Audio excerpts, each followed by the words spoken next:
Hello दोस्तों, welcome to my channel. आज के इस वीडियो में हम पढ़ने वाले हैं एक टॉपिक कैपेसिटेंस में। इस टॉपिक का नाम है introducing dielectric in a capacitor. तो introducing dielectric in a capacitor, तो इसमें हम ये देखेंगे कि अगर हमारे पास एक कैपेसिटर दिया हुआ है और उसमें हमने कोई डाइलेक्ट्रिक मीडियम को इंसर्ट कर दिया तो फिर हमारे पास क्या रिजल्ट आएगा, उसमें चेंजेस क्या क्या आएगा वगैरह वगैरह हम देखेंगे आज। तो दोस्तों पहले एक चीज़ देख लेते हैं। तो पहले हम ऐसा देख लेते हैं कि हमारे पास दो पॉइंट है, दो पॉइंट है हमारे पास P और Q।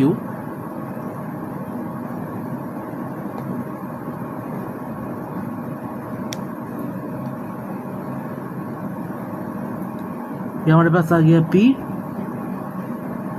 और ये हमारे पास आ गया Q। ये हमारे पास दोनों पॉइंट आ गया। इन दोनों पॉइंट को मैंने ज्वाइन कर दिया। तो दोस्तों P और Q का बीच का जो डिस्टेंस है वो है R। तो दोस्तों अब यहाँ से हम ये बोल सकते हैं कि अगर ये मीडियम वैक्यूम हो,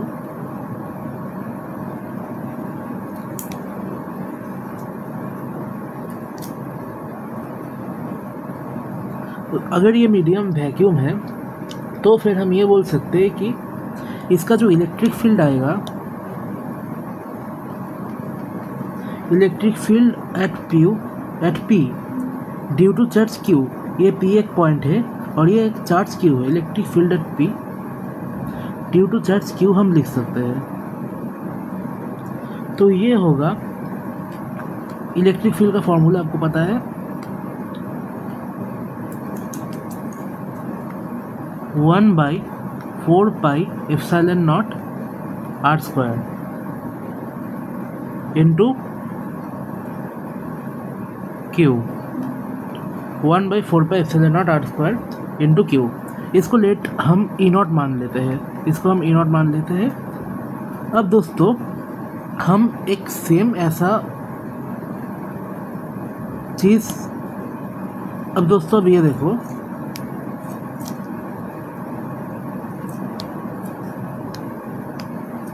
अब लेट इसमें हमने एक डाइलेक्ट्रिक इंट्रोड्यूस कर दिया। मतलब मैं ये कहना चाहता हूँ कि अगर नेक्स्ट हमारे पास ये आया कि ये हमारे पास बना P, ये हमारे पास बना Q, इन दोनों को बीच को हमने ज्वाइन कर दिया और रेडियस R, और सपोज कि एक डाइलेक्ट्रिक हमने रख दिया यहाँ पे, सपोज कोई एक डाइलेक्ट्रिक हमने यहाँ पे रख दिया ऐसे, कोई एक मीडियम है यहाँ पे, मीडियम है। इस मीडियम का जो डाइलेक्ट्रिक है वो मैंने मान लिया K है इस मीडियम का डाइलेक्ट्रिक। तो इस मीडियम में अगर हम इलेक्ट्रिक फील्ड का वैल्यू लिखेंगे तो वो क्या होगा, इस मीडियम के लिए इलेक्ट्रिक फील्ड का वैल्यू होगा EP नेट, पॉइंट P पे नेट इलेक्ट्रिक फील्ड आएगा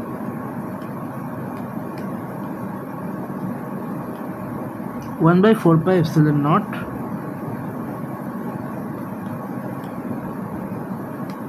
इंटू Q/R², और ये जो वैल्यू आएगा हमारे पास ये डिवाइडेड बाई K हो जाएगा।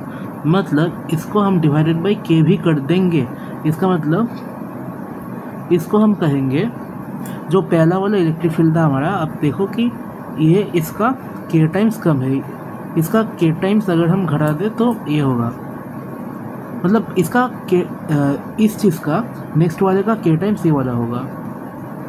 मतलब इसका वैल्यू होगा E0/K।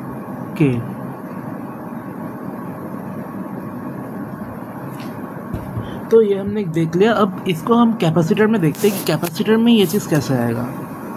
तो फिर कैपेसिटर में हम पहले एक स्टैंडर्ड डायग्राम देख लेते हैं। तो स्टैंडर्ड डायग्राम के हेडिंग दे देते हैं।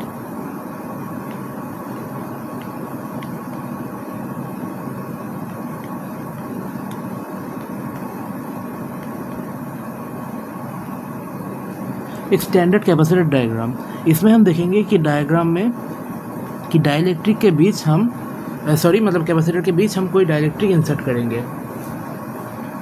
तो पहले एकदम नॉर्मल कैपेसिटर देखेंगे, फिर उसके बाद हम डाइलेक्ट्रिक इंसर्ट करेंगे इसके अंदर।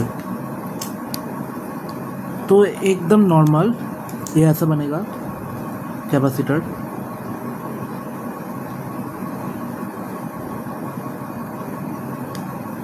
एक साइड में प्लस क्यू चार्ज, एक साइड में माइनस क्यू चार्ज। और यहाँ पे अंदर जो इलेक्ट्रिक फील्ड आएगा, मान लो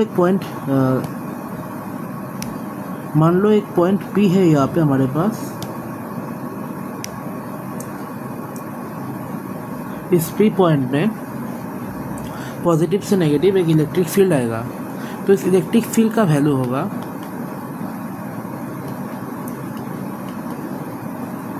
Q by A epsilon naught. A होता है एरिया ऑफ प्लेट। ये Q बाई एप्सिलॉन नॉट कैसे आया? क्योंकि जो नॉर्मल इलेक्ट्रिक फील्ड का फॉर्मूला होता है हमारे पास, वो होता है सिग्मा बाई 2 एप्सिलॉन नॉट। और सिग्मा को हम लिखते हैं Q by A into 2 epsilon naught. और यहाँ पे हम 2 प्लेट के लिए बात कर रहे हैं, या इसलिए इसको हम 2 से मल्टीप्लाई कर देंगे। तो 2 से 2 गया, तो ये आ गया Q by 2 epsilon not, sorry Q by A epsilon not. तो इससे हमें ये फॉर्मूला मिलता है कि Q by A epsilon not. लेकिन इसका डेरिवेशन अभी हमें नहीं चाहिए।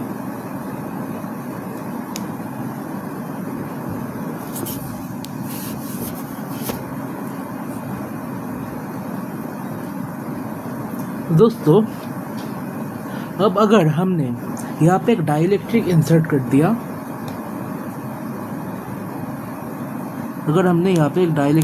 किया,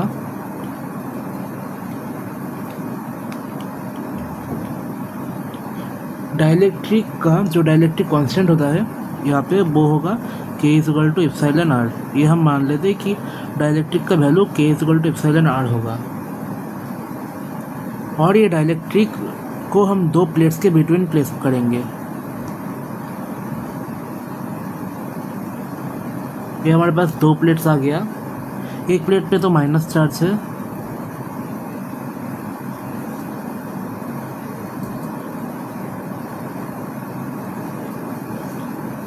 अब आप एक चीज़ देखो कि इस प्लेट में हमारे पास क्या था, प्लस क्यू चार्ज था, और इस प्लेट में हमारे पास क्या था, माइनस क्यू चार्ज था।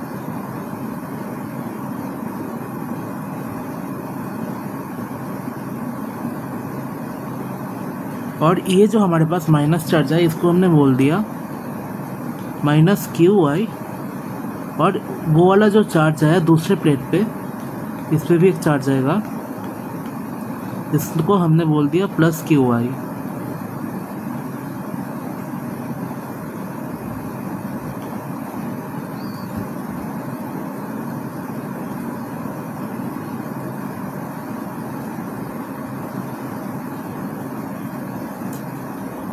ई आई को हमने बोल दिया sigma I by epsilon naught is equal to Q I by A epsilon naught. क्योंकि अब देखो, मैंने अभी बोला था कि ई आई का जो वैल्यू होता है वो Q I by epsilon naught होता है, मतलब इलेक्ट्रिक फील्ड का जो वैल्यू है वो क्यू बाई एप्सिलॉन नॉट होता है। तो फिर ई आई का वैल्यू हमने Q I by A epsilon not मान लिया।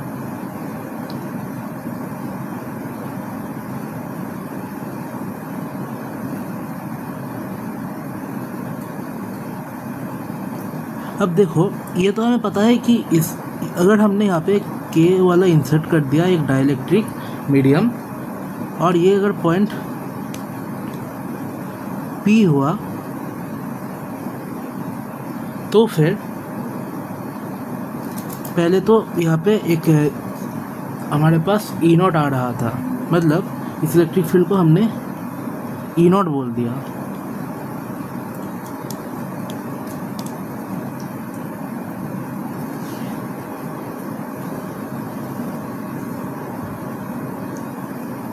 और यहाँ पे जो इलेक्ट्रिक फील्ड लग रहा है उसको हमने ई आई बोल दिया, मतलब यहाँ पे जो लग रहा है इसको हमने ई आई बोल दिया। तो फिर ई आई का वैल्यू यहाँ से ये आ गया। तो फिर अगर हम ई पी नेट निकालेंगे तो फिर ये क्या बनेगा, ई पी नेट का वैल्यू बनेगा ई नॉट बाई के। ये सिर्फ इसका मैग्नीट्यूड दिखा रहा है, कोई डायरेक्शन नहीं दिखा रहा, मैग्नीट्यूड ओनली।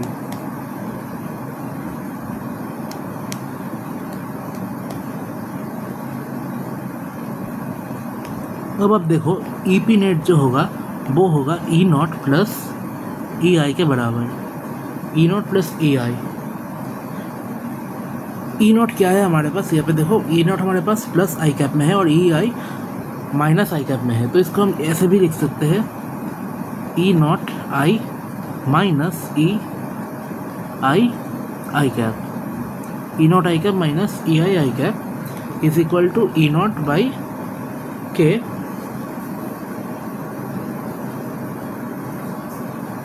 आई कैप। क्योंकि नेट पहले जो हमारे पास चार्ज क्यू था वो पॉजिटिव से नेगेटिव जा रहा था इलेक्ट्रिक फील्ड, तो ई नॉट बाई के आएगा, ये हमने मान लिया।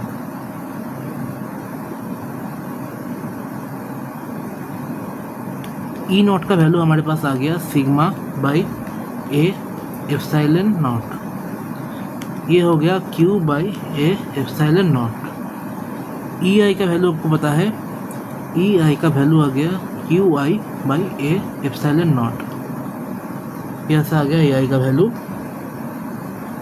अब Q by A epsilon of E naught minus E I हमें करना होगा। ई नॉट माइनस ई आई अगर हम करेंगे तो Q by A epsilon naught minus Q Y by A epsilon naught is equal to 1 by A epsilon naught common Q minus Q आई।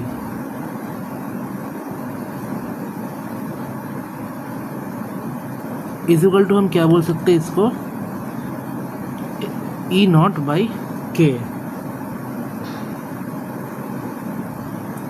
इसको हम equal to बोल सकते हैं ई नॉट बाई के। ये क्या होता था हमारे पास Q by A epsilon naught के, क्योंकि ई नॉट का value Q by epsilon naught होता है।